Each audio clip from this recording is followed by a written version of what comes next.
un festin de mort. Une tension à couper au couteau planait sur la cour du roi charognard. Sécar, croc de Nulamia, était déterminé à ce que ce malaise trouve sa libération dans un déchaînement de violence. Mais même cette experte des complots et des conspirations ne pouvait pas prévoir toutes les éventualités. Un coup de feu retentit, et le temps se figea. Ushoran hurla, du sang jaillissant de son torse lorsque les balles argentées de la major bombardière Esmelde se fichèrent dans son corps. Même Solbright était trop sidéré pour réagir lorsque le mortarque s'écroula sur la table, projetant des lambeaux de chair à travers la salle. Tordu de douleur, Ushoran se releva à quatre pattes et détala dans les ombres telle une bête blessée. Dès l'instant où le mortarque se retira, le tumulte éclata.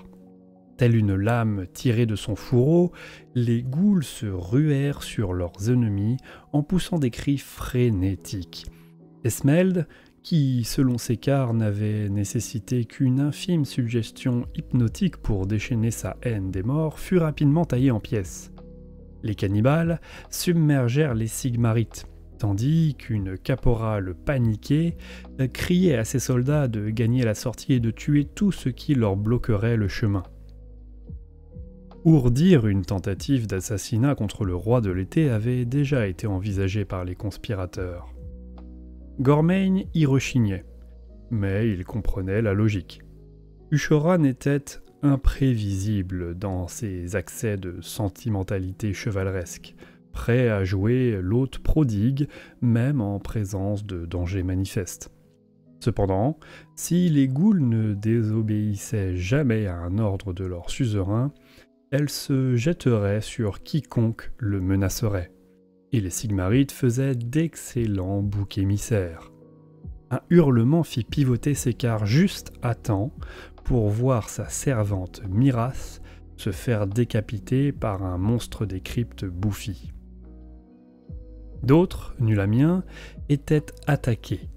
Ushoran avait choisi leur place, et même si ce choix avait paru aléatoire, il était désormais évident que la foule miteuse de cannibales empêchait les aristocrates morts-vivants d'atteindre facilement leurs congénères quand ils étaient pris pour cible. Gormain semblait s'être volatilisé. Une lueur de compréhension frappa comme des rayons de soleil perçant les nuages, consumant les strates de sa confiance en elle. Ushoran était un idiot, mais il n'en était pas moins un mortarque. Pourquoi s'était-il laissé blesser? Parce qu'il l'avait anticipé, et il avait l'intention de l'utiliser comme une excuse pour déchaîner son couvain dans la confusion. Ce problème attendrait plus tard. Sécar laissait Outborough faucher une goule en plein vol pendant qu'elle se dirigea vers la sortie la plus proche. Un petit groupe de Nulamiens était parvenu à se rassembler et la suivit quand elle s'ouvrit une voie à travers des couloirs jonchés de charognes grouillant de ghouls enragés. Même si une partie d'elle se réjouissait de pouvoir enfin laver l'affront d'avoir eu à subir la présence d'innommables des cannibales, la fuite des Nulamiens ne se fit pas sans heurts. Les courtisans d'Ushoran les assaillaient sans relâche, et leur indignation face aux crimes commis envers leur suzerain instillait en eux une soif de vengeance frénétique qui éclipsait tout instinct de survie. Tumot fut éviscéré par une meute de cannibales montés sur des chauves-souris qui fondirent sur lui alors qu'il avait prise pour des gargouilles. Dame Inique s'effondra en caquetant sous les lames des hallebardes ternies que lui lancèrent les ghouls. Néanmoins, Sécar parvint à rassembler une bande de courtisans de bonne taille dont le sanguinarque Lélette et son palanquin flottant. Ils ne s'attardèrent pas, car le croc de Nulamia avait une idée en tête. la fuite vers les catacombes. À son arrivée à la nouvelle cour de l'été, Sécar avait stupéfié, voire horrifié ses acolytes en s'établissant dans une caverne. Mais elle ne faisait jamais rien sans raison. En effet, elle avait découvert plusieurs tunnels sous la montagne qui pourraient servir de voie d'évacuation en cas de danger. Ce temps étant arrivé, la vampire espérait que les ghouls, qui passaient leur temps à se vautrer dans la gloire de leur suzerain, n'aient pas songé à explorer les cryptes de leur domaine. Mais quand ils arrivèrent et se retrouvèrent face à une horde de baragouinantes, Sécar se figura qu'elle aurait dû s'attendre à ce que des insectes connaissent chaque recoin de leur ruche.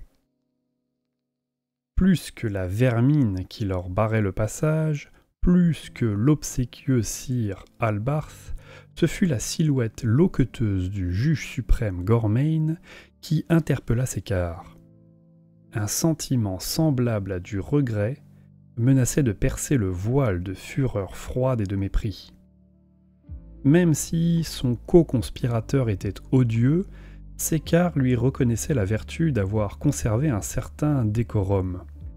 Présent, alors qu'il prononçait le jugement de tentative de régicide, le regard de Gormain brillait d'une démence semblable à celui de n'importe quel ghoul. L'abattre saurait peut-être lui rendre service. Les lignées vampiriques s'affrontèrent, déchaînant toute l'ampleur de leur haine. Alors que Sécar serpentait entre les coups de griffe, elle vit Gormain pulvériser une chauve-souris géante puis disparaître. Avant que Sécar ait pu le pourchasser, le fracas métallique du palanquin de l'Élette s'écrasant au sol attira son attention. Albarth émergea des débris en titubant, l'Élette encore coincée dans la gueule du Vargulf. Dans une langue sibylline, Sécar invoqua son familier ophidien. Outborough se dressa, ses mâchoires s'ouvrant en grand. Puis, le serpent inhala, non pas de l'air comme n'importe quelle créature mortelle, mais la substance des âmes dont il s'était jadis repu. Des rafales de matière spirituelle arrachées aux ghouls balayèrent la salle, aussitôt happés par le serpent. Déjà affaiblis, les vampires hurlèrent avant d'être réduits en poussière. La nécromancie qui les animait dévirait en un instant. Albarth bondit, mais le tumulte ésotérique le déséquilibra, ne lui laissant aucune chance d'éviter le képèche de Sécar qui lui transperça le cou. Alors que le cadavre d'Albarth s'écroulait au sol, les mâchoires d'Oudborough se refermèrent. En silence s'abattit sur le couloir transformé en charnier. Uniquement rompu par le déglutissement satisfait du serpent. Comme toujours, après l'avoir invoqué, Sécar se sentit mal à l'aise. Libérer ne serait-ce qu'une portion de sa puissance était un risque. Ce qui était autrefois divin pouvait le redevenir si on le nourrissait pas assez. En attendant, le croc de Nulamia secoua sa lame pour en chasser le sang avant de mener ses camarades dans les cavernes. Derrière elle, Nilvros marmonna qu'au moins, il pourrait retrouver la dignité de se baigner. Ce fut presque assez pour la faire sourire.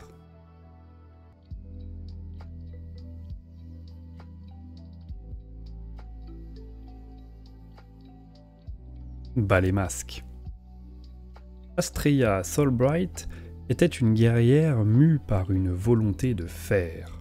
Alors même que la violence balayait les salles du Shoran, elle refusa de partir sans emporter le savoir détenu par le Mortarch. Encore fallait-il que le roi de l'été ait conservé une once de noblesse. Elet, Nath, Ethel. Les mélodies iishiennes ramenaient immanquablement Khazra auprès d'Astrea. La Dracoline se délectait de ces champs lumineux qui n'enlevaient cependant rien à sa fureur. Avec un hurlement, la créature se rua à travers la salle des festins, transformée en charnier, écartant les ghouls d'un geste violent pendant que Solbright bondissait sur sa selle. Des signaux électriques jaillirent des doigts de la dame magique en direction de ces mages en guerre sacro-saint. Ces mages de guerre sacro-saint. Le gros des âmes miroitantes ainsi que leurs frères des chevaliers sanctifiés arrêteraient les cannibales pour faciliter la fuite des croisés. Ces évocateurs d'élite et les prêtres guerriers des chevaliers sanctifiés suivraient le seigneur Arcanum, repoussant les ennemis à l'arrière. Solbright ne se souciait pas de traquer les ghouls. Elle voulait savoir ce qu'Ushoran avait signifié. Blessé, le Mortarque se vidait de son énergie de la mort, permettant au seigneur Arcanum de le pister à travers les halls ornés de chair mutilée. Entonnant un chant de guerre xitilien, Solbright éperonna Khazra, et la Dracoline fonça pour s'arrêter au milieu d'une bibliothèque décrépite. Juché sur sa selle, Solbright contempla le monstre estropié, affalé sur un monticule de viande et de livres rongés par les vers au centre de la pièce. 2 tomes portaient encore des titres à moitié effacés. Aspect d'Aeternia et La bénédiction éternelle. De vieux grimoires de magie spirituelle absents de toutes les bibliothèques, même celle d'Aziraim. Roi Ushoran. La soudaineté avec laquelle le râle d'Ushoran vira au rire frappa Solbright. Le roi de l'été, le roi charognard, se leva comme si toute faiblesse s'était envolée. Une vigueur à la fois majestueuse et monstrueuse. Et sinistre, semblait lui luire sous sa chair cireuse, alors que le Mortarque se dressait de toute sa hauteur monstrueuse. Du sang dégoulinait du trou dans sa poitrine, mais ce n'était qu'un détail comparé à l'éclat sanguinaire de son regard. « Avez-vous apprécié notre spectacle ?» s'enquit Ushoran en passant sa langue sur ses crocs tandis que sa poitrine massive grondait d'amusement. Il est rare que je puisse jouer le roi fou pour un public réellement captivé.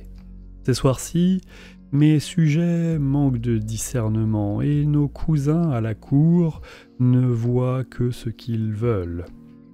Acceptez notre gratitude, madame, car vous et vos ouailles m'avez fourni l'occasion d'extraire les sangsues nulles à mienne de notre corps. C'était un problème majeur. « Êtes-vous en train de me dire, dit Astrea en fixant la plaie du Mortarque et en serrant son sceptre, que tout cela, toute cette chevalerie que toute cette chevalerie que vous nous avez montrée, alors que vous auriez pu vous contenter d'ordonner notre massacre, n'était qu'une farce, que vous nous avez dupés depuis le début, et que vous avez aimé jouer à l'idiot. » Elle secoua la tête, ses cheveux blonds effleurant la nuque de Khazra. « Je n'en crois pas un mot. Vous vous bercez d'illusions, seigneur Ushoran. » Alors qu'elle toisait d'un regard noir en plissant les yeux pour chasser le mirage de gloire qui occultait à moitié, elle ne put s'empêcher de grimacer. « J'ai lu les légendes sur votre ancienne identité. Je l'ai discernée lors du festin. Vous l'avez enfouie sous cette fin de chair et d'autorité, mais jadis, vous projetiez l'ombre d'un véritable chevalier. Il y avait de la vertu en vous, même si vous l'avez peut-être reniée. Maintenant, vous la craignez, cette vertu qui aurait pu vous faire changer de voie et embrasser le rôle du champion que vous avez toujours prétendu être. Est-il vraiment plus facile de sombrer dans la folie et de laisser le roi de l'été vous dominer que d'affronter ce que vous êtes devenu ? Je contrôle tout cela, répliqua Ushoran, en esquissant un rictus qui projeta des postillons de sa gueule avant d'afficher un sourire indulgent quoique forcé. Nous sommes le seigneur des masques, et nous voyons à travers votre propre déguisement, sorcière. Vous êtes une voleuse, une détrousseuse de savoir. La puanteur de vos origines chiennes vous imprègne.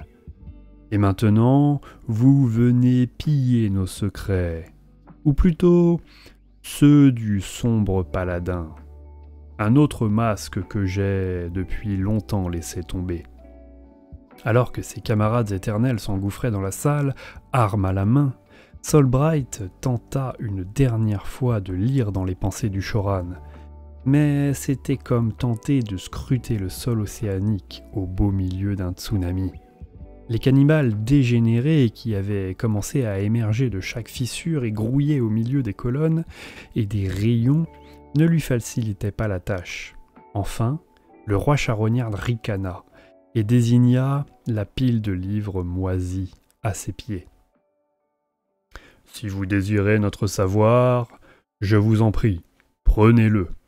Si votre dieu étincelant vous reforge et que nous nous rencontrons à nouveau, je me demande à quel point votre propre masque sera fendu. » Avant qu'une incantation n'ait pu franchir les lèvres des mages éternels, Ushoran bondit et atterrit parmi eux. Radul Thundermane fut soulevé par une griffe avant d'être jeté au sol et périt dans une déflagration fulminante. Deux autres éternels levèrent leurs âmes avant que le Mortarque ne les fasse voler à travers une fenêtre d'un geste de son sceptre osseux.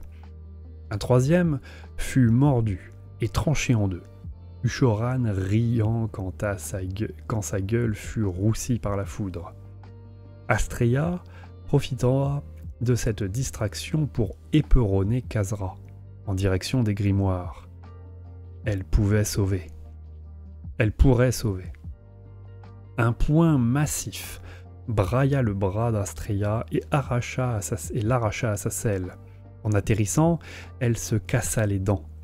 Au moins, elle entendit Khazra gémir lorsque le Mortarque la projeta dans les airs. Du sang et de la puanteur des archives parsemées de chair d'Hécati emplit la bouche du seigneur Arcanum lorsqu'elle hurla un serment, libérant une décharge d'énergie galvanique de son sceptre brisé.